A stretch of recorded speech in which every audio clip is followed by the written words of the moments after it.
Welcome to what will soon become your favorite YouTube channel, if it's not already.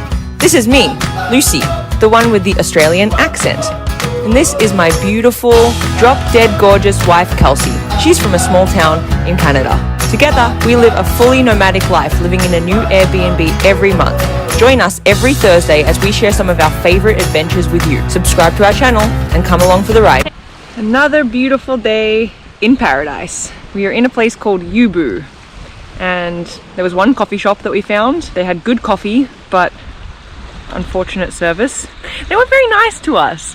Anyway, now we found this amazing space. We've been hanging out here for the morning. About to go dive off the diving board. The lake is beautiful. After coming from the ocean where it's like freezing cold, the lake feels so nice and warm.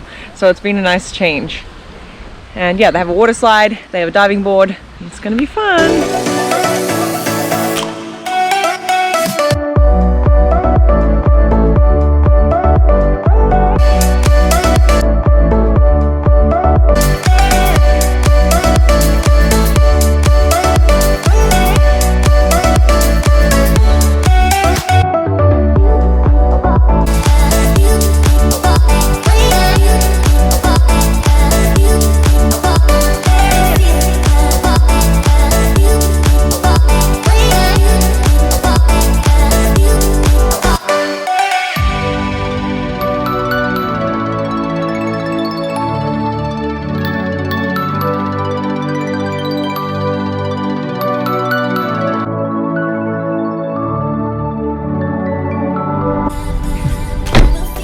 Time to head on to our next destination. First we have to gas up Willie. There's a few issues with our gas tank. The only thing that we can't figure out. We're not car people. When you put the, what's it called? When you put the pump in, it just like constantly clicks off. So that's Kelsey's job. We're heading on to Victoria. So we're probably about just under 2 hours away right now. We have plenty of snacks that were loaded in our cooler. We have music. That's pretty much all I think we need, and gas. And my beautiful wife next to me for the ride. So we're heading on to Victoria. We absolutely love it there.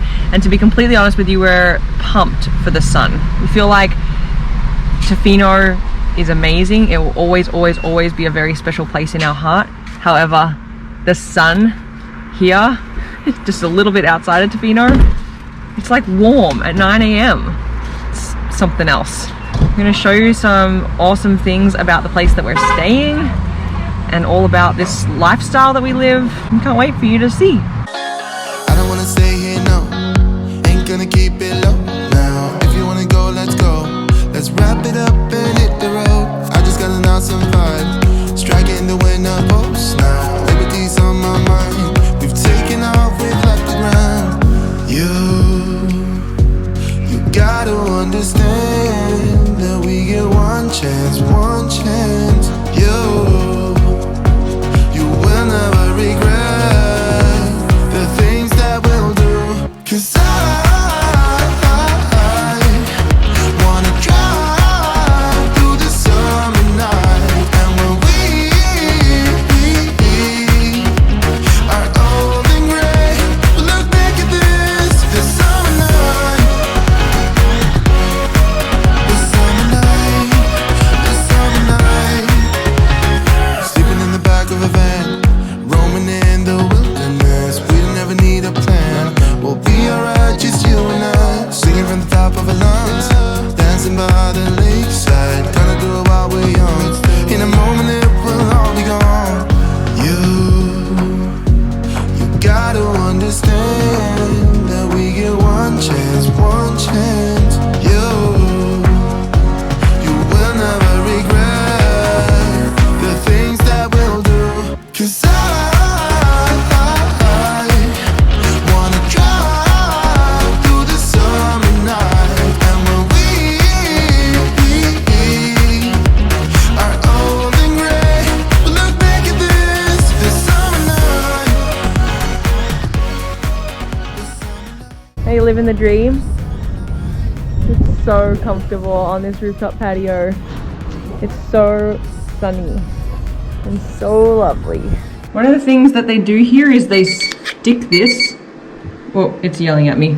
They stick this on the door once they've cleaned it to let you know that they're committed to a clean and secure place for you. And then you just open into this goodness. This was the first thing that I saw. We have sparkling water, milk chocolate, milk and dark chocolate. We have these beautiful bath salts, which is going to make Kelsey very happy. And then me very happy because look at all this popcorn. Woo! Timber. And then a beautiful card, beautiful artwork on it. It's the little things that truly make a difference in my opinion. And then I love that there's actually lots of color. A lot of the time we stay places and we feel as though it's a little bit bland, sometimes a little bit boring, and I get it, they've got to keep it neutral. But I do love that there is some color going on. Fireplace for us to get cozy. Beautiful view. I think this probably unlocks. Oh yeah, we can go out here. This is our view from one of the balconies. That's pretty nice. Pretty nice.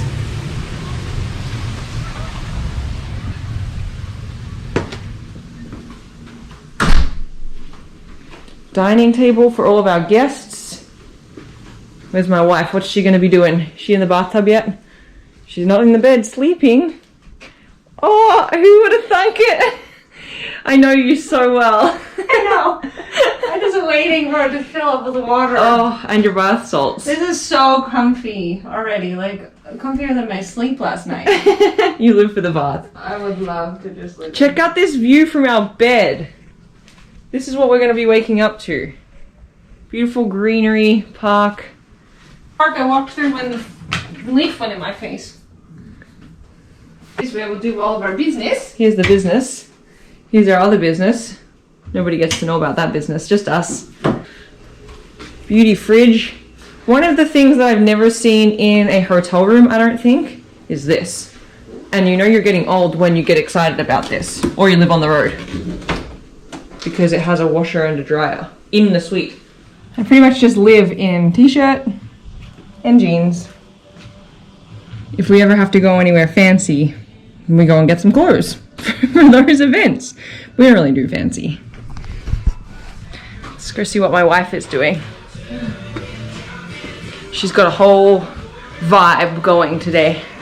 We have some laundry on. We are using that laundry machine that's in the room, one of the perks. And she's just working away on something that her really hard boss is making her do, right? Yeah. How's it going? Well, creating things from scratch is kind of my specialty, but it's taking a while.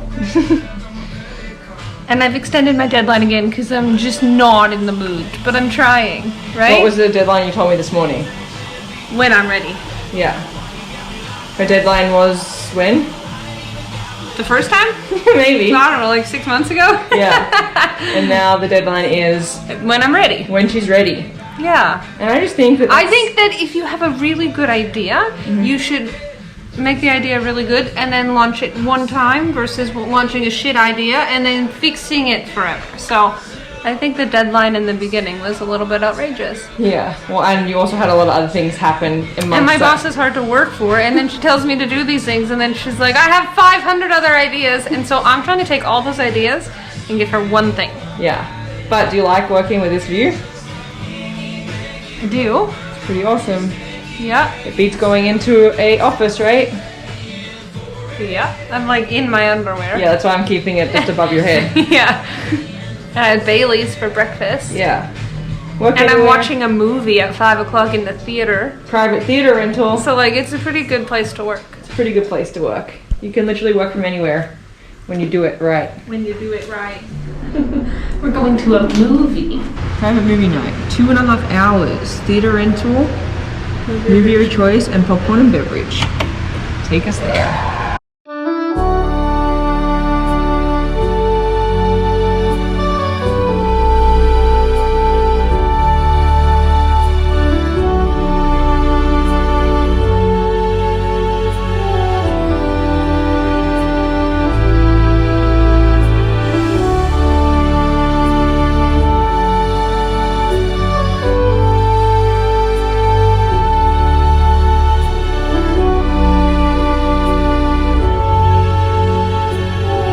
she's choosing a movie while I'm just over here looking at all these snacks. We have more of this delicious popcorn.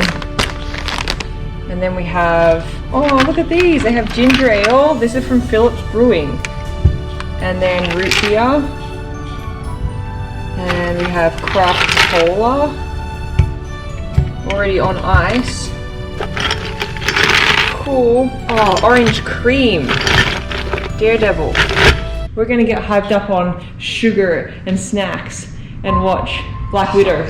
She's already found it. I had this feeling. This is what we're watching. So I think now more than ever, people are realizing that you literally can work from anywhere and you don't need to be held and tied to a physical location. I'm going to share more on that very soon, but I just wanted to show you also the reality of today's setup for my mastermind coaching call. It doesn't have to be perfect.